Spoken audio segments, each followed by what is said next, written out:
Part 1.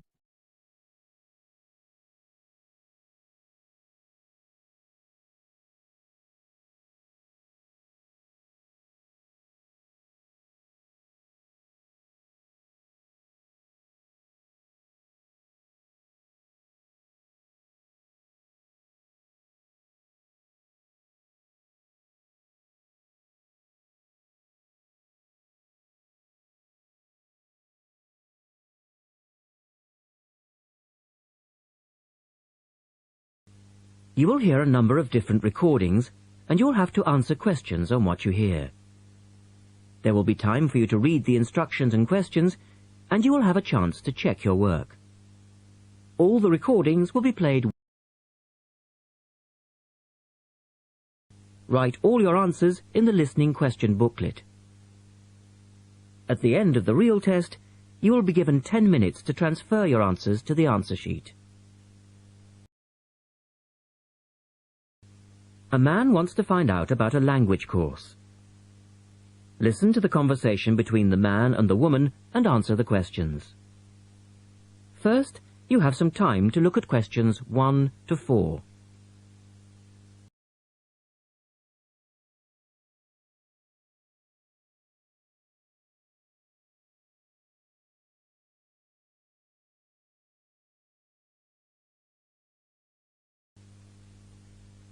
Now we shall begin. You should answer the questions as you listen, because you will not hear the recording a second time. Listen carefully and answer questions 1 to 4.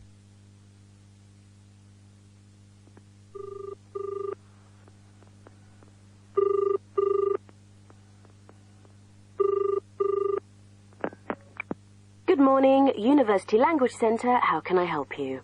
I'm interested in doing a language course. I did Mandarin last year, and now I'd like to do Japanese. Can you give me some information about what courses are available at your centre, and when they start, that sort of thing? Yes, certainly. Well, we actually offer a number of courses in Japanese at different levels. Are you looking for full-time or part-time?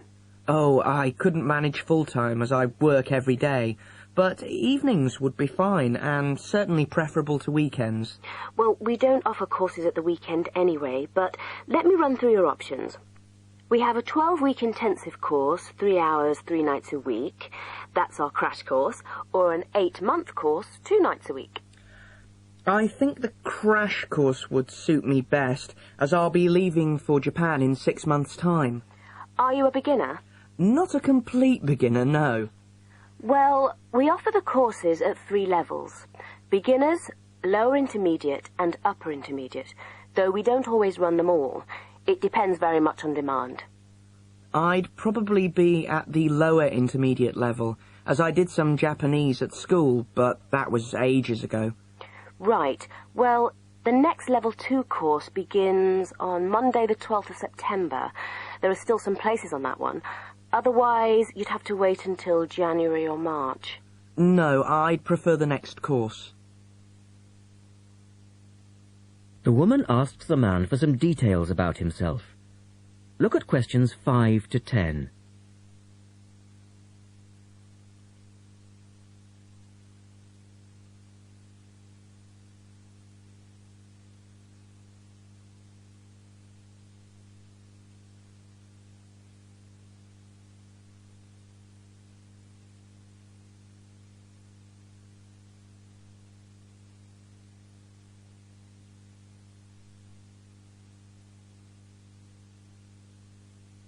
Now listen to their conversation and complete the form.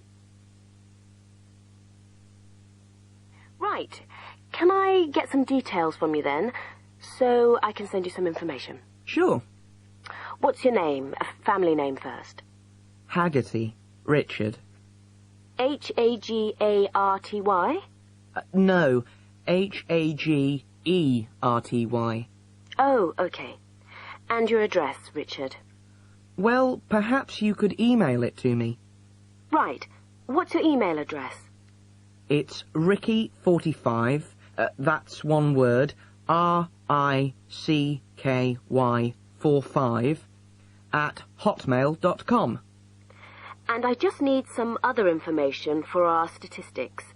This helps us offer the best possible courses and draw up a profile of our students. Fine. What's your date of birth? I was born on the 29th of February, 1980. 1980? So you're a leap year baby. That's unusual. Yes, it is.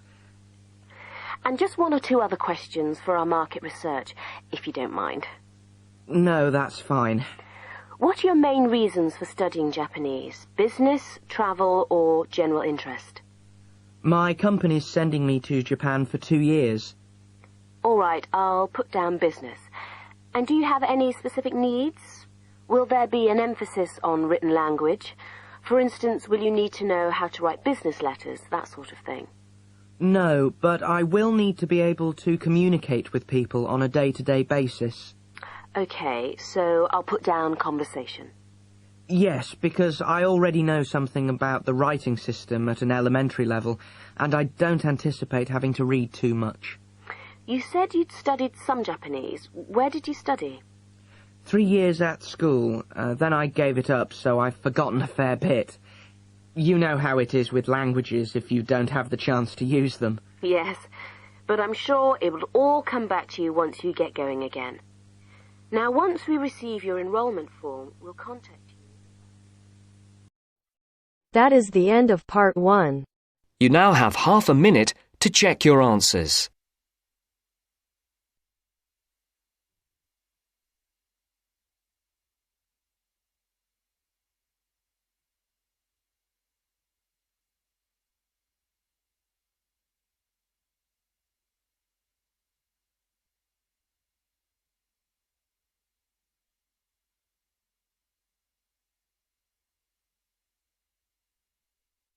Now turns to part 2. Part 2.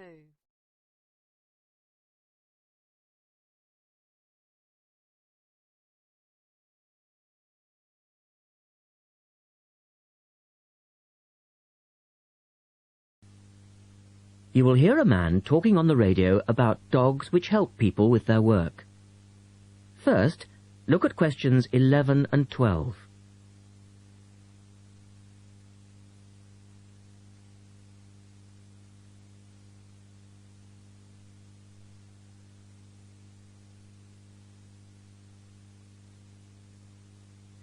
As you listen to the first part of the talk, answer questions 11 and 12.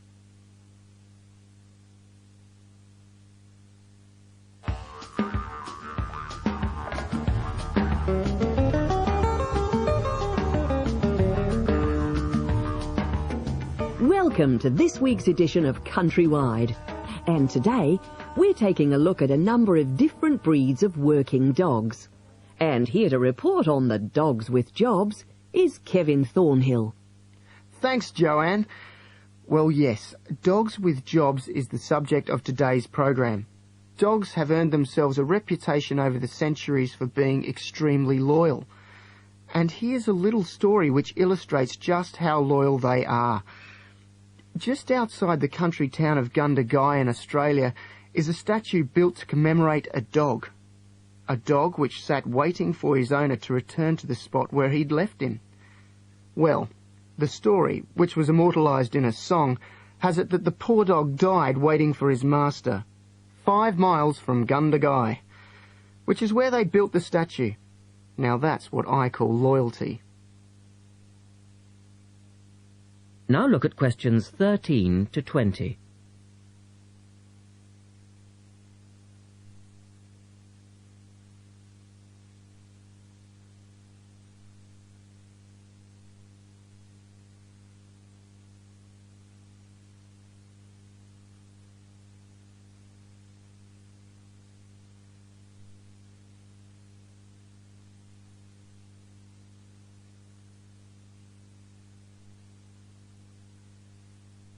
As the talk continues, complete the table for questions 13 to 20.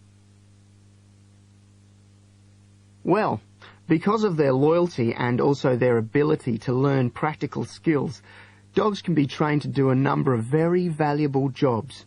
Perhaps the most well-known of working dogs is the Border Collie sheepdog. Sheepdogs which work in unison with their masters need to be smart and obedient, with a natural ability to herd sheep. Some farmers say that their dogs are so smart that they not only herd sheep, they can count them too. Another much-loved working dog is the guide dog, trained to work with the blind. Guide dogs, usually Labradors, need to be confident enough to lead their owner through traffic and crowds, but they must also be of a gentle nature.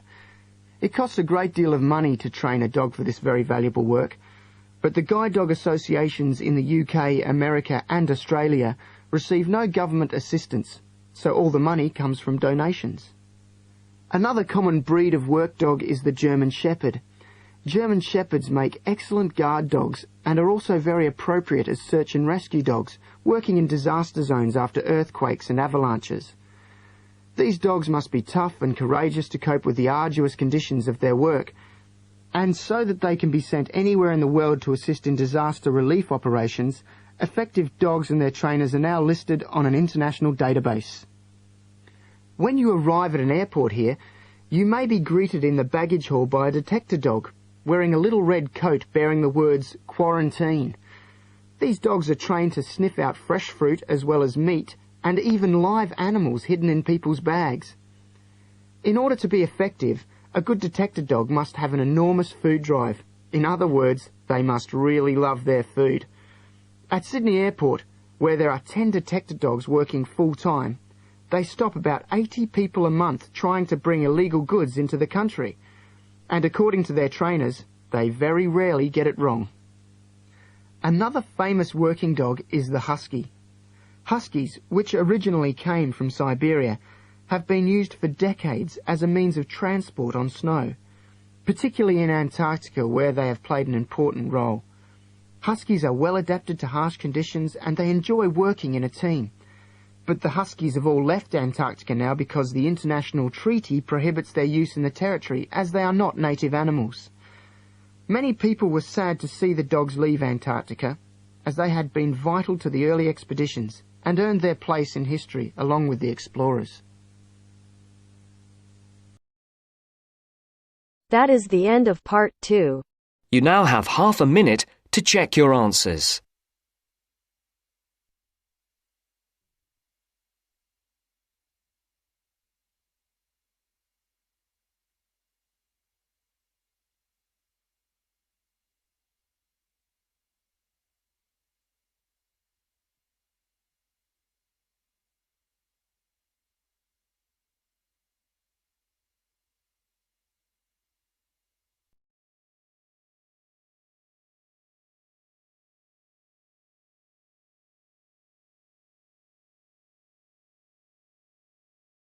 Now turns to part 3.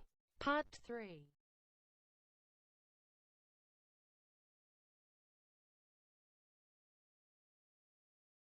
You will hear a discussion about a system of writing for the blind known as Braille. First, look at questions 21 to 23.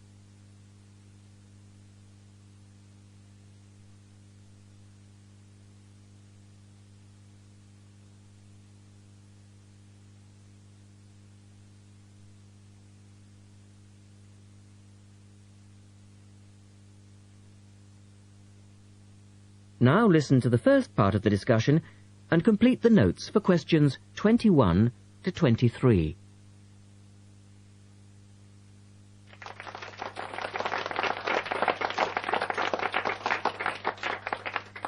We're very pleased to welcome to our special interest group today Dr. Linda Graycar, who is from the City Institute for the Blind.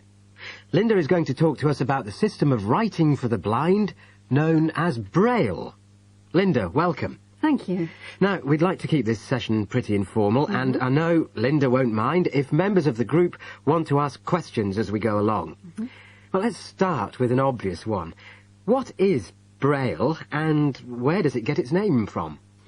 Well, as you said, Braille is a system of writing used by and for people who cannot see. It gets its name from the man who invented it, the Frenchman Louis Braille, who lived in the early 19th century. Was Louis Braille actually blind himself?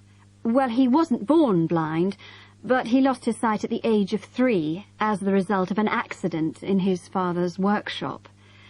Louis Braille then went to Paris to the National Institute for Blind Children, and that's where he invented his writing system at the age of only 15 in 1824, while he was at the Institute. But he wasn't the first person to invent a system of touch reading for the blind, was he? No, another Frenchman had already come up with the idea of printing embossed letters that stood out from the paper, but this was very cumbersome and inefficient. Did Louis Braille base his system on the first one?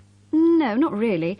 When he first went to Paris, he heard about a military system of writing using 12 dots. This was a system invented by an enterprising French army officer, and it was known as night writing. It wasn't meant for the blind, but rather for battle communications at night. That must have been fun. Look at questions 24 to 30.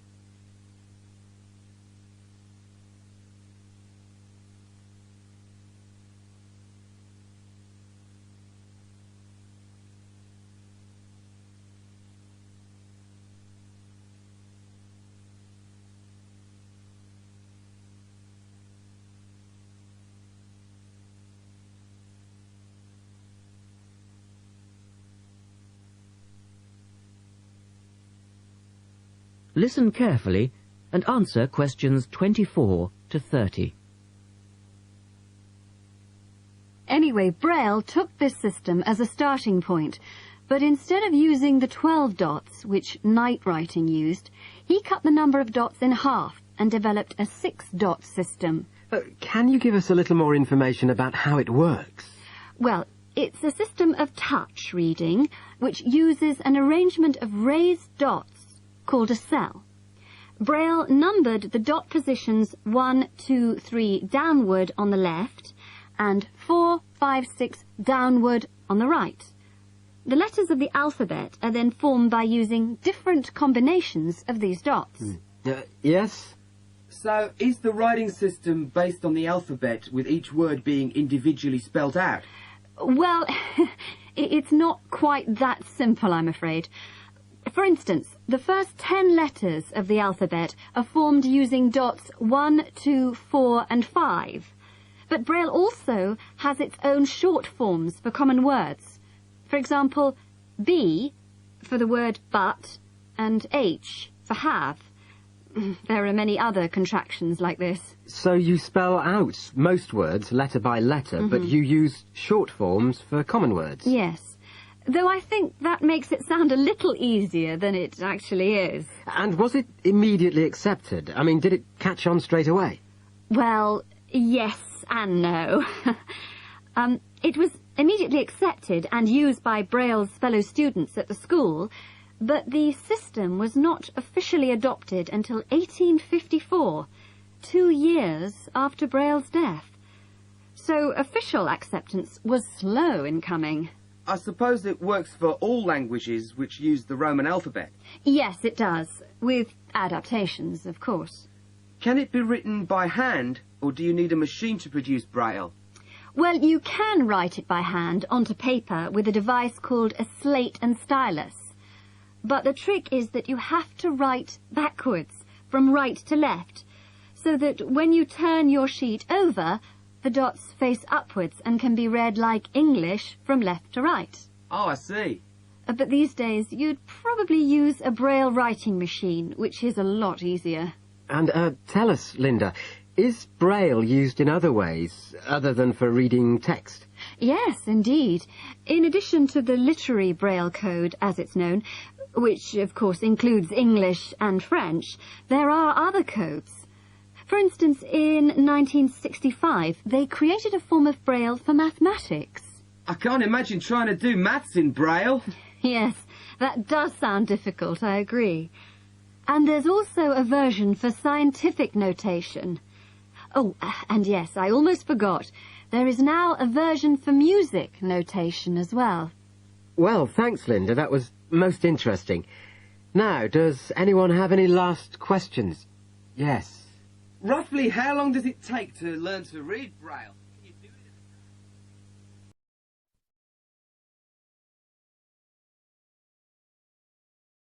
That is the end of part 3. You now have half a minute to check your answers.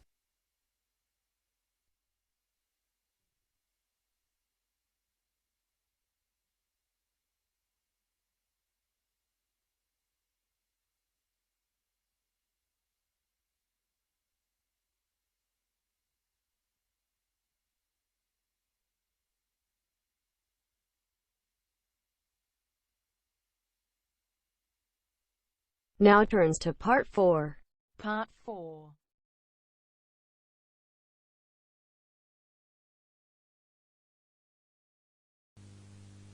You will hear a talk about memory in babies and young children.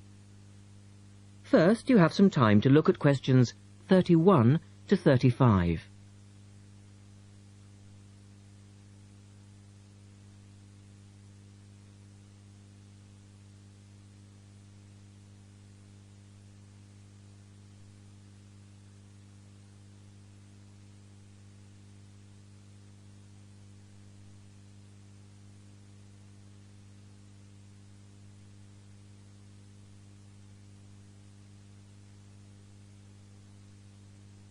Now listen carefully and answer questions 31 to 35.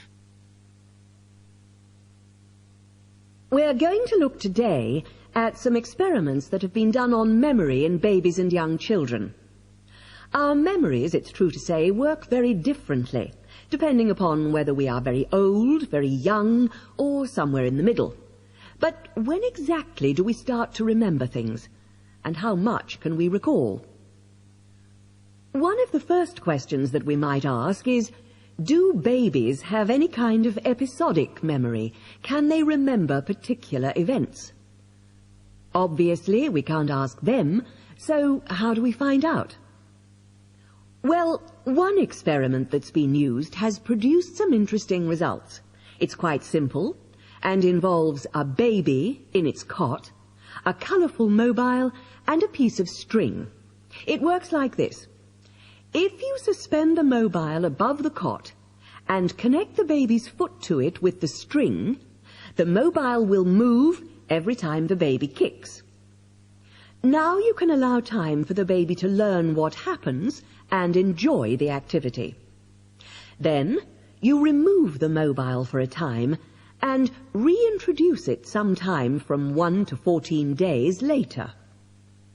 If you look at this table of results, at the top 2 rows, you can see that what is observed shows that 2-month-old babies can remember the trick for up to 2 days, and 3-month-old babies for up to a fortnight. And although babies trained on one mobile will respond only if you use the familiar mobile, if you train them on a variety of colours and designs, they will happily respond to each one in turn. Now, looking at the 3rd row on the table, you will see that when they learn to speak, babies as young as 21 months demonstrate an ability to remember events which happened several weeks earlier. And by the time they are 2, some children's memories will stretch back over 6 months, though their recall will be random, with little distinction between key events and trivial ones. And very few of these memories, if any, will survive into later life. So, we can conclude from this that even very tiny babies are capable of grasping and remembering a concept. Look at questions 36 to 40.